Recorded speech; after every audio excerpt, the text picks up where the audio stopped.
राजयोग 8 अंगों में विभक्त है।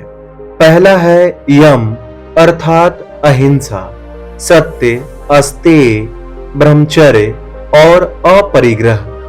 दूसरा है नियम अर्थात शौच, संतोष, तपस्या, स्व अध्याय और ईश्वर प्रणिधान अर्थात ईश्वर को आत्म समर्पण। तीसरा है आसन अर्थात बैठने की प्रणाली। चौथा है प्राणायाम। पांचवा है प्रत्याहार अर्थात मन की विषय अभिमुखी गति को फेरकर उसे अंतर्मुखी करना। छठा है धारणा अर्थात एकाग्रता। सातवां है ध्यान और आठवां है समाधि अर्थात ज्ञान अतीत अवस्था। हम देख रहे हैं यम और नियम चरित्र निर्माण के साधन हैं। इनको नींव बनाए बिना किसी तरह की योग साधना सिद्ध न होगी। यम और नियम के दृढ़ प्रतिष्ठ हो जाने पर योगी अपनी साधना का फल अनुभव करना आरंभ कर देते हैं। इनके न रहने पर साधना का कोई फल न होगा। योगी को चाहिए कि वे तन, मन और वचन से किसी के विरुद्ध हिंसा आचरण न करे। मनुष्य ही नहीं वरन अन्य प्राणियों के विरुद्ध भी हिंसा का भाव न रहे। दया मनुष्य जाति में ही आबद्ध न रहे वरन वह और भी फैलकर मानो सारे संसार का आलिंगन कर ले। यम और नियम के बाद आसन आता है। जब तक बहुत उच्च अवस्था की प्राप्ति नहीं हो जाती तब तक रोज नियमानुसार कुछ शारीरिक और मानसिक क्रियाएं करनी पड़ती है। अतएव जिससे दीर्घ काल तक एक भाव से बैठा जा सके ऐसे एक आसन का अभ्यास आवश्यक है। जिनको जिस आसन का सुविधा मालूम होता हो उनको उसी आसन पर बैठना चाहिए। एक व्यक्ति के लिए एक प्रकार से बैठकर सोचना सहज हो सकता है परंतु दूसरे के लिए संभव है वह बहुत कठिन जान पड़े। हम बाद में देखेंगे कि योग साधना के समय शरीर के भीतर नाना प्रकार के कार्य होते रहते हैं। स्वाभाविक शक्ति प्रवाह की अस्नायविक शक्ति प्रवाह की गति को फेर कर उसे नए रास्ते से दौड़ाना होगा। तब शरीर में नए प्रकार के कंपन का क्रिया शुरू होगी। सारा शरीर मानो नए रूप से गठित हो जाएगा।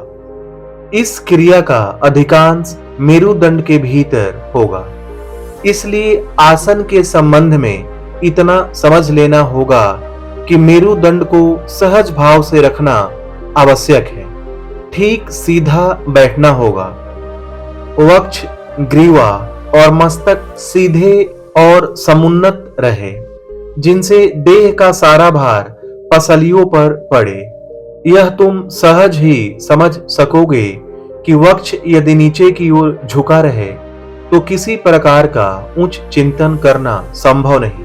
राजयोग का यह भाग हठ योग से बहुत कुछ मिलता जुलता है।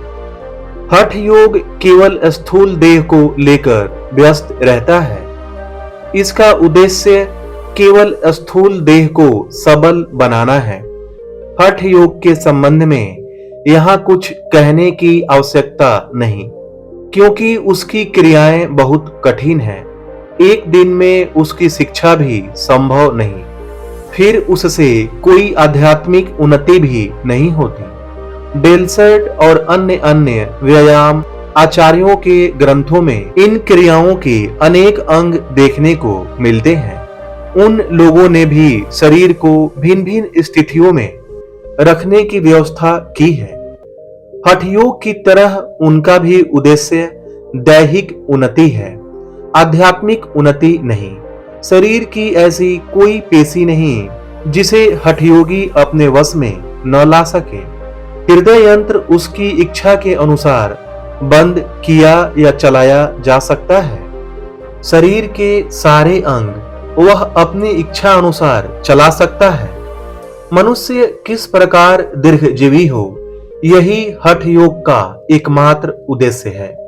शरीर किस प्रकार पूर्ण स्वस्थ रहे, यही हठ योगियों का एकमात्र लक्ष्य है। हठ योगियों का यही दृढ़ संकल्प है कि मुझे और पीड़ा न हो, और इस दृढ़ संकल्प के बल से उनको पीड़ा होती भी नहीं। वे दीर्घजीवी हो सकते हैं। 100 वर्ष तक जीवित रहना तो उनके लिए मामूली सी बात है। उनकी 150 वर्ष की आयु हो जाने पर भी वे पूर्ण युवा और सतेज हैं। उनका एक केस भी सफेद नहीं हुआ, किंतु इसका फल बस यहीं तक है। वट वृक्ष भी कभी कभी 5000 वर्ष जीवित रहता है, किंतु वह वट वृक्ष का वट वृक्ष ही बना रहता है। फिर वे लोग भी यदि उसी तरह दीर्घजीवी हुए तो उससे क्या, वे बस एक बड़े स्वस्थ काय जीव भर रहते हैं।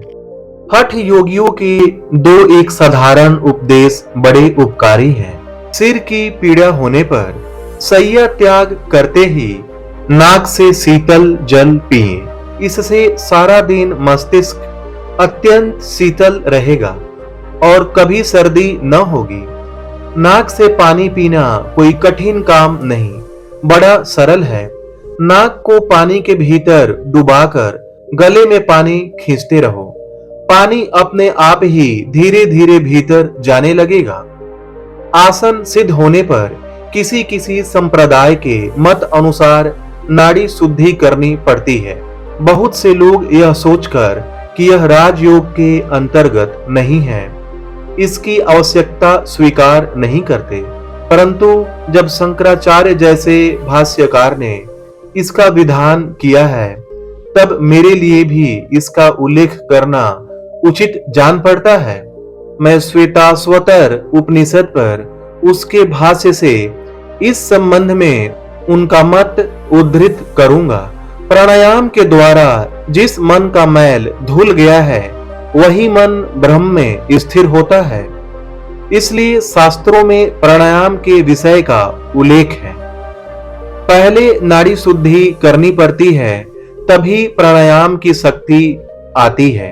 अंगूठे से दाहिना नथुना दबाकर बाएं नथुने से यथाशक्ति वायु अंदर खींचो। फिर बीच में तनिक देर भी विश्राम किए बिना वायु नासिका बंद करके दाहिनी नासिका से वायु निकालो। फिर दाहिनी नासिका से वायु ग्रहण करके बाईं नासिका से निकालो। फिर दिन भर में 4 बार पूर्वोक्त क्रिया का 3 बार या 5 बार अभ्यास करने पर एक पक्ष या महीने भर में नाड़ी शुद्धि हो जाती है। उसके बाद प्राणायाम पर अधिकार होगा। सदा अभ्यास आवश्यक है। तुम रोज देर तक बैठे हुए मेरी बात सुन सकते हो, परंतु अभ्यास किए बिना तुम एक कदम भी आगे नहीं बढ़ सकते। सब कुछ साधना पर निर्भर है। प्रत्यक्ष अनुभूति बिना इन तत्वों का कुछ भी समझ में नहीं आता। स्वयं अनुभव करना होगा। केवल व्याख्या और मत सुनने से न होगा। फिर साधना में बहुत से विघ्न भी हैं। पहला तो व्याधिग्रस्त देह है। शरीर स्वस्थ न रहे तो साधना में बाधा पड़ती है। अतः शरीर को स्वस्थ रखना आवश्यक है। किस प्रकार का खान पान करना होगा, किस प्रकार का जीवन यापन करना होगा, इन सब बातों की ओर हमें विशेष ध्यान देना होगा। मन से सोचना होगा कि शरीर सबल हो, जैसे कि यहाँ के क्रिश्चियन साइंस मतावलंबी करते हैं। बस शरीर के लिए फिर और कुछ करने की जरूरत नहीं। यह हम कभी न भूलें कि स्वास्थ्य उद्देश्य के साधन का एक उपाय मात्र है। यदि स्वास्थ्य ही उद्देश्य होता तो हम तो पशु तुल्य हो गए होते। पशु प्रायः अस्वस्थ नहीं होते। दूसरा विघ्न है संदेह। हम जो कुछ नहीं देख पाते उसके संबंध में संदिग्ध हो जाते हैं। मनुष्य कितनी भी चेष्टा क्यों न करे, वह केवल बात के भरोसे नहीं रह सकता। यही कारण है योग शास्त्रोक्त सत्यता के संबंध में संदेह उपस्थित हो जाता है। यह संदेह बहुत अच्छे आदमियों में भी देखने को मिलता है, परंतु साधना का श्री गणेश कर देने पर बहुत थोड़े दिनों में ही कुछ कुछ अलौकिक व्यापार देखने को मिलेंगे और तब साधना के लिए तुम्हारा उत्साह बढ़ जाएगा। योग शास्त्र के एक टीकाकार ने कहा भी है, योग शास्त्र की सत्यता के संबंध में यदि एक बिल्कुल सामान्य प्रमाण भी मिल जाए तो उतने से ही संपूर्ण योग शास्त्र पर विश्वास हो जाएगा। उदाहरण स्वरूप तुम देखोगे कि कुछ महीनों की साधना के बाद तुम दूसरों का मनोभाव समझ सक रहे हो। वे तुम्हारे पास तस्वीर के रूप में आएंगे। यदि बहुत दूर पर कोई शब्द या बातचीत हो रही हो तो मन एकाग्र करके सुनने की चेष्टा करने से ही तुम उसे सुन लोगे। पहला पहल अवश्य ये व्यापार बहुत थोड़ा थोड़ा करके दिखेंगे, परंतु उसी से तुम्हारा विश्वास, बल और आशा बढ़ती रहेगी। मान लो नासिका के अग्रभाग में तुम चित्त का संयम करने लगे, तब तो थोड़े ही दिनों में तुम्हें दिव्य सुगंध मिलने लगेगी। इसी से तुम समझ जाओगे कि हमारा मन कभी कभी वस्तु के प्रत्यक्ष संस्पर्श में न आकर भी उसका अनुभव कर लेता है। पर यह हमें सदा याद रखना चाहिए कि इन सिद्धियों का और कोई स्वतंत्र मूल्य नहीं। वे हमारे प्रकृत उद्देश्य के साधन में कुछ सहायता मात्र करती हैं। हमें याद रखना होगा कि इन सब साधनों का एकमात्र उद्देश्य आत्मा की मुक्ति है। प्रकृति को पूर्ण रूप से अपने अधीन कर लेना ही हमारा एकमात्र लक्ष्य है। इसके सिवा और कुछ भी हमारा प्रकृत लक्ष्य नहीं हो सकता। मामूली सिद्धियों से संतुष्ट हो गए तो पूरा न पड़ेगा। हम ही प्रकृति पर प्रभुत्व करेंगे, प्रकृति को अपने ऊपर प्रभुत्व न करने देंगे। शरीर या मन कुछ भी हम पर प्रभुत्व न कर सके। हम यह कभी न भूलें कि शरीर हमारा है, हम शरीर के नहीं। एक देवता और एक असुर किसी महापुरुष के पास आत्म जिज्ञासु होकर गए। उन्होंने उन महापुरुष के पास एक अरसे तक रहकर शिक्षा प्राप्त की। कुछ दिन बाद उन महापुरुष ने उनसे कहा, तुम लोग जिसको खोज रहे हो वह तो तुम ही हो। उन लोगों ने सोचा तो देह ही आत्मा है। फिर उन लोगों ने यह सोचकर कि जो कुछ मिलना था मिल गया, संतुष्ट चित्त से अपनी अपनी जगह को प्रस्थान किया। उन लोगों ने जाकर अपने अपने आत्मीय जनों से कहा, जो कुछ सीखना था सब सीख आए, अब आओ भोजन पान और आनंद में दिन बिताएं। हम ही वह आत्मा है, इसके सिवा और कोई पदार्थ नहीं। उस असुर का स्वभाव अज्ञान से ढका हुआ था, इसलिए उसने अधिक अन्वेषण नहीं किया। अपने को ईश्वर समझकर वह पूर्ण रूप से संतुष्ट हो गया। उसने आत्मा शब्द से देह समझा, परंतु देवता का स्वभाव अपेक्षाकृत पवित्र था। वे भी पहले इस भ्रम में पड़े थे कि मैं का अर्थ यह शरीर ही है, यह देह ही ब्रह्म है। इसलिए इसे स्वस्थ और सबल रखना, सुंदर स्वच्छंद वस्त्र आदि पहनना और सब प्रकार के दैहिक सुखों का संभोग करना ही कर्तव्य है। परंतु कुछ दिन जाने पर उन्हें यह बोध होने लगा कि गुरु के उपदेश का अर्थ यह नहीं हो सकता कि देह ही आत्मा है, वरन देह से भी श्रेष्ठ कुछ अवश्य है। तब उन्होंने गुरु के निकट आकर पूछा, गुरुदेव, क्या आपके वाक्य का यह तात्पर्य है कि देह ही आत्मा है? परंतु यह कैसे हो सकता है? सभी शरीर तो नष्ट होते हैं, पर आत्मा का तो नाश नहीं। आचार्य ने कहा, तुम स्वयं इसका निर्णय करो, तुम वही हो, तत्वम असि। तब शिष्य ने सोचा, शरीर के भीतर जो प्राण हैं, शायद उनको लक्ष्य कर गुरु ने पूर्वोक्त उपदेश दिया था। वे वापस चले गए, परंतु फिर शीघ्र ही देखा कि भोजन करने पर प्राण तेजस्वी रहते हैं और न करने पर मुरझाने लगते हैं। तब वे पुनः गुरु के पास आए और कहा, गुरुदेव, आपने क्या प्राणों को आत्मा कहा है? गुरु ने कहा, स्वयं तुम इसका निर्णय करो, तुम वही हो। शिष्य ने गुरु के यहां से लौटकर सोचा तो शायद मन ही आत्मा होगा, परंतु वे शीघ्र ही समझ गए कि मनोवृत्तियां बहुत तरह की हैं। मन में कभी साधु वृत्ति तो कभी असत वृत्ति उठती है, अतः मन इतना परिवर्तनशील है कि वह कभी आत्मा नहीं हो सकता। तब फिर से गुरु के पास आकर उन्होंने कहा, मन आत्मा है ऐसा तो मुझे नहीं जान पड़ता, आपने क्या ऐसा ही उपदेश दिया है?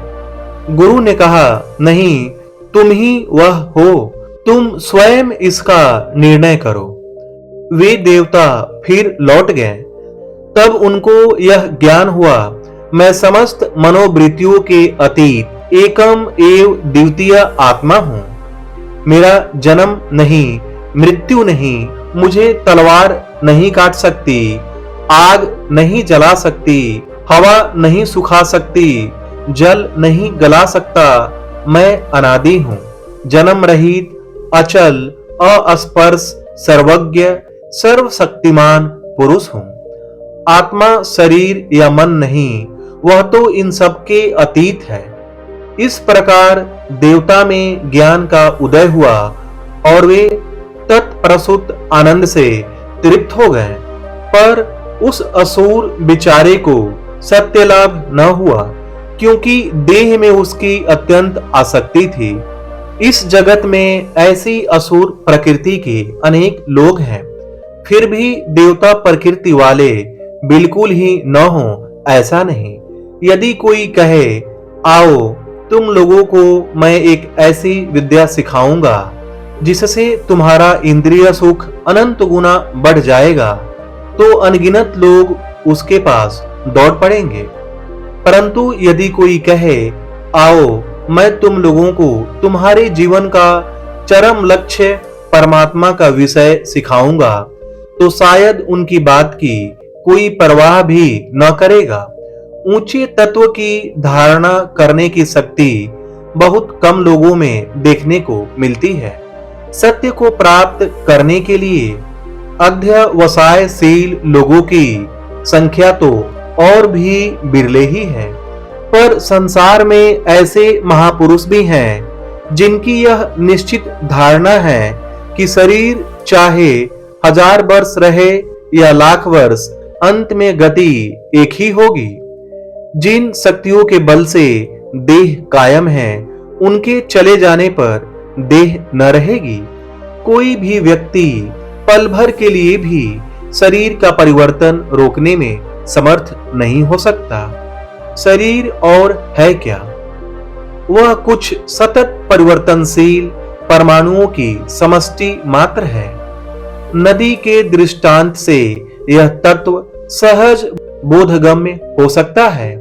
तुम अपने सामने नदी में जलराशि देख रहे हो, वह देखो पल भर में वह चली गई और उसकी जगह एक नई जलराशि आ गई।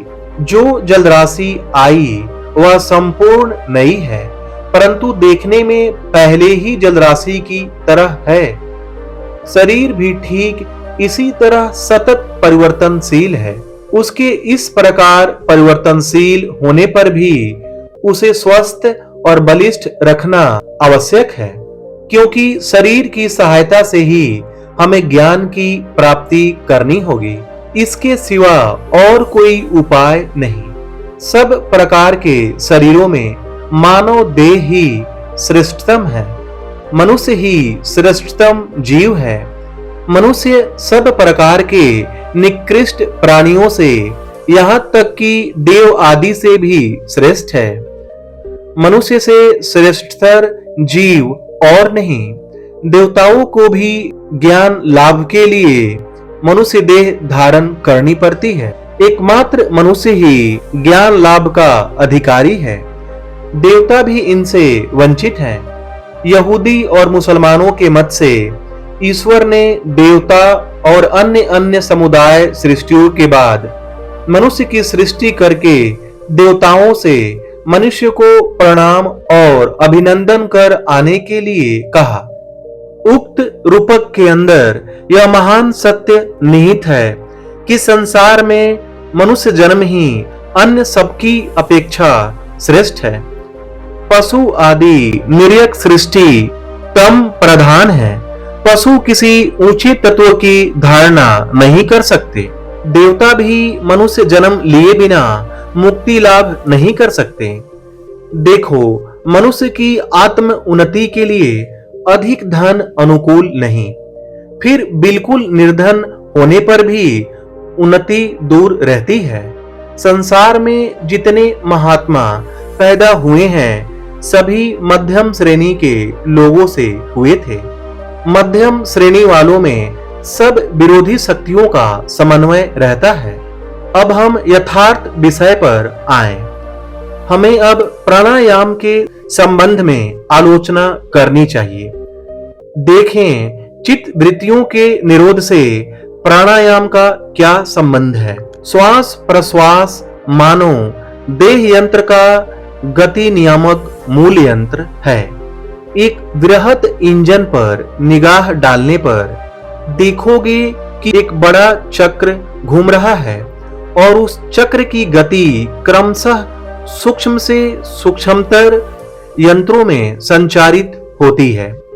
इस प्रकार उस इंजन के अत्यंत सूक्ष्मतम यंत्र तक गतिशील हो जाते हैं।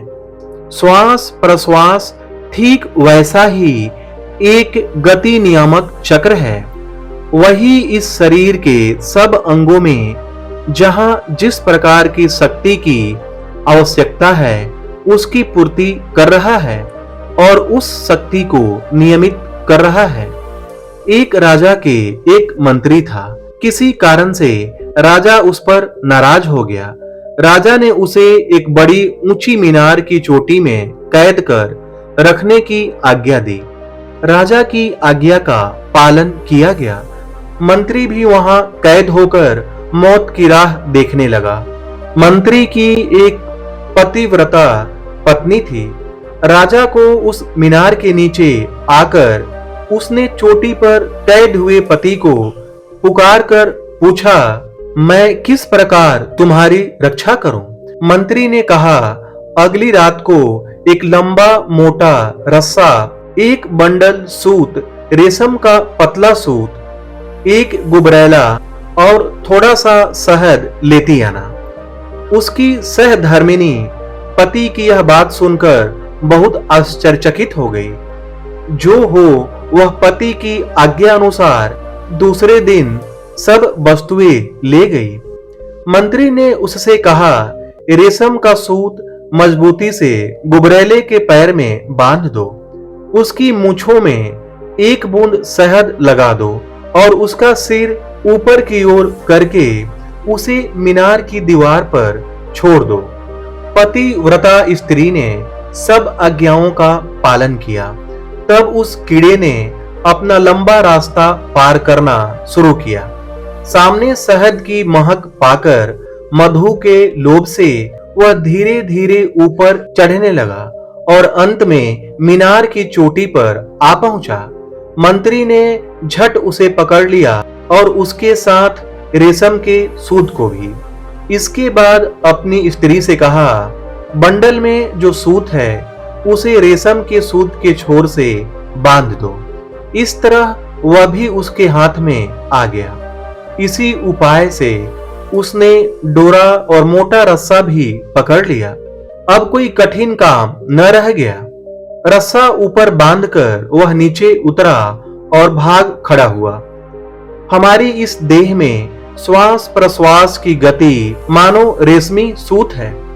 इसका धारण या संयम कर सकने पर पहले स्नायुविक शक्ति प्रवाह रूप सूत का बंडल, फिर मनोवृत्ति रूप डोरी और अंत में प्राण रूप रस्से को पकड़ सकते हैं।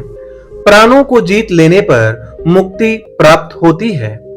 हम अपने शरीर के संबंध में बड़े अज्ञ हैं। कुछ जानकारी रखना भी हमें संभव नहीं मालूम पड़ता।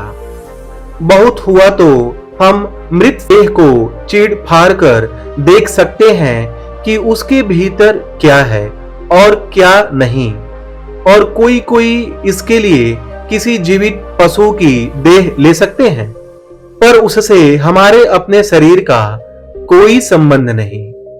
हम अपने शरीर के संबंध में बहुत कम जानते हैं। इसका कारण क्या है? यह कि हम मन को उतनी दूर तक एकाग्र नहीं कर सकते जिससे हम शरीर के भीतर की अति सूक्ष्म गतियों तक को समझ सकें। मन जब बाह्य विषयों का परित्याग कर देह के भीतर प्रविष्ट होता है और अत्यंत सूक्ष्म अवस्था प्राप्त करता है, तभी हम उन गतियों को जान सकते हैं। इस प्रकार सूक्ष्म अनुभूति संपन्न होने के लिए हमें पहले स्थूल से आरंभ करना होगा। देखना होगा सारे शरीर यंत्र को चलाता कौन है और उसे अपने वश में लाना होगा। वह प्राण है, इसमें कोई संदेह नहीं। श्वास प्रश्वास ही उस प्राण शक्ति का प्रत्यक्ष परिदृश्यमान रूप है। अब श्वास प्रश्वास के साथ धीरे धीरे शरीर के भीतर प्रवेश करना होगा। इसी से हम देह के भीतर की सूक्ष्म से सूक्ष्म शक्तियों के संबंध में जानकारी प्राप्त कर सकेंगे और समझ सकेंगे कि स्नायुविक शक्ति प्रवाह किस तरह शरीर में सर्वत्र भ्रमण कर रहे हैं। और जब हम मन में उनका अनुभव कर सकेंगे, तब वे और उनके साथ देह भी हमारे अधिकार में आ जाएगी। मन भी इन सब स्नायुविक शक्ति प्रवाहों द्वारा संचालित हो रहा है। इसीलिए उन पर विजय पाने से मन और शरीर दोनों ही हमारे अधीन हो जाते हैं, हमारे दास बन जाते हैं। ज्ञान ही शक्ति है और यह शक्ति प्राप्त करना ही हमारा उद्देश्य है। अतएव स्नायुओं के भीतर जो शक्ति प्रवाह सतत चल रहे हैं, उनके और शरीर के संबंध में ज्ञान प्राप्त कर लेना विशेष आवश्यक है। इसलिए हमें प्राणायाम से प्रारंभ करना होगा। इस प्राणायाम तत्व की विशेष आलोचना के लिए दीर्घ समय की आवश्यकता है। इसको अच्छी तरह समझने में बहुत दिन लगेंगे। हम क्रमशः उसका एक एक अंश लेकर आलोचना करेंगे। हम क्रमशः समझ सकेंगे कि प्राणायाम के साधन में जो क्रियाएं की जाती हैं, उनका हेतु क्या है और प्रत्येक क्रिया से देह के भीतर किस प्रकार की शक्ति प्रवाहित होती है। क्रमशः यह सब हमें बोधगम्य हो जाएगा, परंतु इसके लिए निरंतर साधना आवश्यक है। साधना के द्वारा ही मेरी बात की सत्यता का प्रमाण मिलेगा। मैं इस विषय में कितनी भी युक्तियों का प्रयोग क्यों न करूं, पर तुम्हें उस समय तक कोई भी उपादेय न जान पड़ेगी जब तक तुम स्वयं प्रत्यक्ष न कर लोगे। जब देह के भीतर इन शक्तियों के प्रवाह की गति स्पष्ट अनुभव करने लगोगे, तभी सारे संशय दूर होंगे। परंतु कम से कम 2 बार अभ्यास करना चाहिए और उस अभ्यास का उपयुक्त समय है प्रातः और सायंकाल, जब रात बीतती है और पौ फटती है, तथा जब दिन बीतता है और रात आती है। इन 2 समयों में प्रकृति अपेक्षाकृत शांत भाव धारण करती है। ब्रह्म मुहूर्त और गोधूली, ये 2 समय मन की स्थिरता के लिए अनुकूल है। इन 2 समय शरीर बहुत कुछ शांत भावपन रहता है। इस समय साधना करने से प्रकृति हमारी काफी सहायता करेगी। इसलिए इन्हीं 2 समयों में साधना करना आवश्यक है। यह नियम बना लो कि साधना समाप्त किए बिना भोजन न करोगे। ऐसा नियम बना लेने पर भूख का प्रबल वेग ही तुम्हारा आलस्य नष्ट कर देगा। भारतवर्ष में बालक यही शिक्षा पाते हैं कि स्नान, पूजा और साधना किए बिना भोजन नहीं करना चाहिए। कालांतर में यह उनके लिए स्वाभाविक हो जाता है। उनकी जब तक स्नान, पूजा और साधना समाप्त नहीं हो जाती, तब तक उन्हें भूख नहीं लगती। तुम में से जिनको सुविधा हो, वे साधना के लिए यदि एक स्वतंत्र कमरा रख सकें तो अच्छा हो। इस कमरे को सोने के काम में न लाओ, इसे पवित्र रखो। बिना स्नान किए और शरीर मन को बिना शुद्ध किए इस कमरे में प्रवेश न करो। इस कमरे में सदा पुष्प और हृदय को आनंद देने वाले चित्र रखो। योगी के लिए ऐसे वातावरण में रहना बहुत उत्तम है। सुबह और शाम वहां धूप और चंदन चूर्ण आदि जलाओ। उस कमरे में किसी प्रकार का क्रोध, कलह और अपवित्र चिंतन न किया जाए। तुम्हारे साथ जिनके भाव मिलते हैं, केवल उन्हीं को उस कमरे में प्रवेश करने दो। ऐसा करने पर शीघ्र वह कमरा सत्वगुण से पूर्ण हो जाएगा। यहाँ तक कि जब किसी प्रकार का दुख या संशय आए अथवा मन चंचल हो, तो उस समय उस कमरे में प्रवेश करते ही तुम्हारा मन शांत हो जाएगा।